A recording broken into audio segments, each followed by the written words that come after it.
जी हाँ दोस्तों, आपको इस वीडियो में खुश आमदीद कहते हैं। पाकिस्तान की बात करें, सबसे पहले आपको अपडेट करते चले, बाबर आजम की हरकत सुन लें इस वीडियो में, बाद में बात करते हैं। सपना टूटा है तो दिल कभी जलता है, हाँ थोड़ा दर्द हुआ पर चलता है। जी हाँ दोस्तों, ये हैं पाकिस्तान क्रिकेट टीम के वर्ल्ड कप के कप्तान बाबर आजम। इनकी डिस्कशन आपने मैच के बाद की सुन ली है। जी हाँ दोस्तों, पाकिस्तान की तीसरी बार शिकस्त से पूरी दुनिया में पाकिस्तानी टीम के फैंस बहुत ही मायूसी का सामना कर रहे हैं, जिनमें पाकिस्तान का सबसे पहला मैच जो कि इंडिया से हुआ था, उनको भी बहुत बड़े मार्जिन से शिकस्त से 2-4 होना पड़ा था।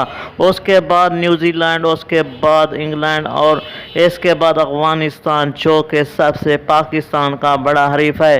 जी हाँ दोस्तों, क्रिकेट शौकीन बहुत ही मायूसी का शिकार हैं पाकिस्तान की टीम के हवाले से। ये थी दोस्तों आपके लिए ताज़ा तरीन अपडेट।